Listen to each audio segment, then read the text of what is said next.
In today's video, we're going to be talking about the Sony FX3, and with Sony's latest announcement of their eagerly anticipated update coming later this fall, I've decided to dive into the evolution of the Sony FX3 for anyone interested in buying one in 2024.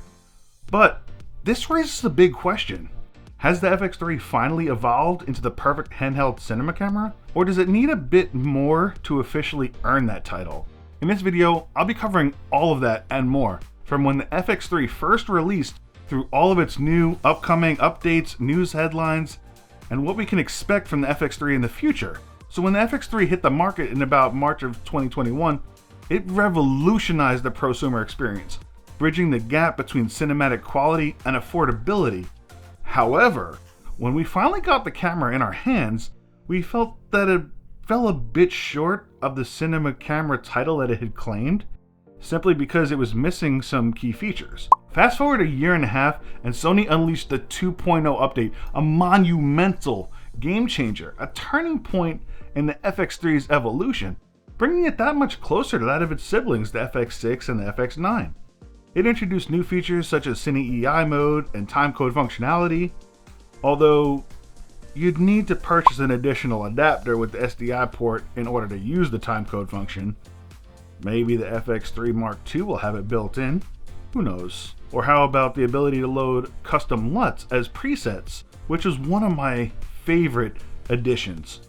Finally, I was waiting for this, the same thing that you could see on the Atomos Ninja and all the other monitors. Yet, those custom imported LUTs weren't without their own set of challenges. Errors became a common occurrence with many users, and after getting overly frustrated with it, not being able to find a fix or solution anywhere online, and I've tried, I decided to figure out the problem for myself, which led me to make this video. I thought if I had this problem, that I probably wasn't the only one. I'll link it for you at the end of the video. We're a community, right? We gotta help each other. And I love this little comment that I got in that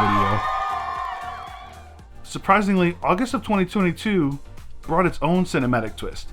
Netflix's announcement elevated the Sony FX3 status, designating it as an approved cinema camera for their productions. With the inclusion of timecode and Cine EI were crucial factors that played pivotal roles in its recognition. As I highlighted in this video, which I'll also link at the end, almost a year later, in about April of 2023, they brought us the 3.0 update.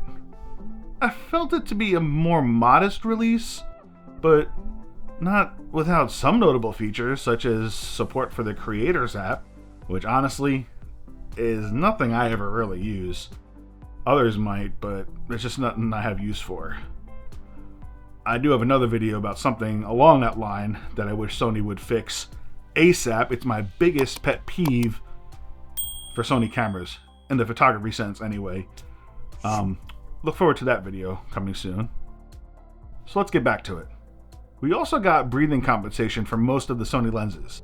And after having this native on the A7 IV, which is mainly why I started using that camera more than my FX3 in many scenarios, but we have it now, so I'll take that as a win.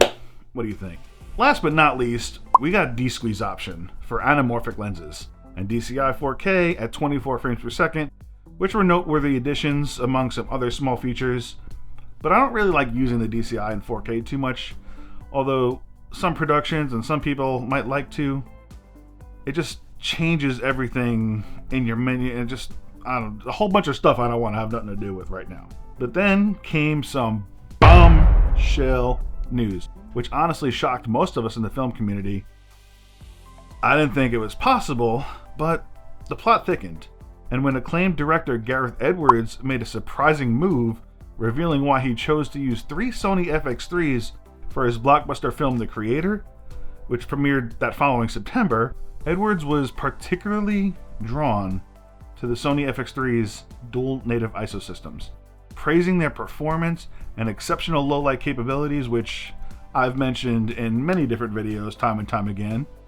But when you watch the film, also take in mind that while Edwards did use these Sony FX3s, they were also integrated into a professional Hollywood production, along with equipment and lights and sets and audio, and you know the drill. That being said, these cameras, although used in Hollywood productions, have been brought to you. At our level anyway, not you, but also me and you. Not Hollywood, I'm saying. Us.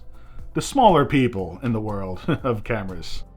Also, in case you didn't realize, that same 12-inch sensor that he used to film the creator is the same 12-inch sensor in your camera. So just think, this camera that was used in a Hollywood production can be brought to you and me. So we can make that kind of production, well, with just the camera anyway. I mean, we ain't no Hollywood productions, you and I, but it's possible. We can do it if we want to. If Netflix calls us, we can do it. We can show up. Just they provide us with the rest of the stuff. But the question, since it was used in that Hollywood production, does it now qualify the title of cinema camera? Or is it the end of the road for the Sony FX3 after these 3 years of updates?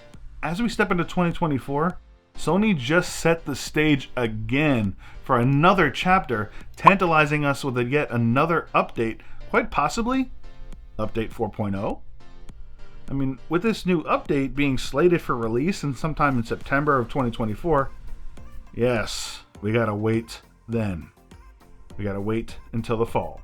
The FX6 is getting theirs in like May, I think.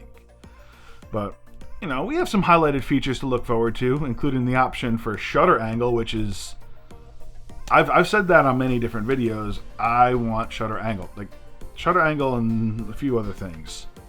But we're going to get 709 tone support and support for monitor control through the Creators app for Enterprise. Again, Creators app, not something I really use. This new feature will enable wireless video monitoring and remote control through your phone or tablet. Maybe I'll try something. I got an iPad mini. Maybe I'll use that somehow. I don't know, for the client to look at it while I'm doing something. I don't know. Maybe I'll use it. I don't know. So, what does the future of the FX3 look like? With all these intriguing developments and advancements, the question remains, does this upcoming update propel the FX3 even closer to earning that title? Could features like false color and scopes be on the horizon? Which are things that I want. I would love to have false color and scopes. I don't know why it hasn't been on this cinema camera since the beginning.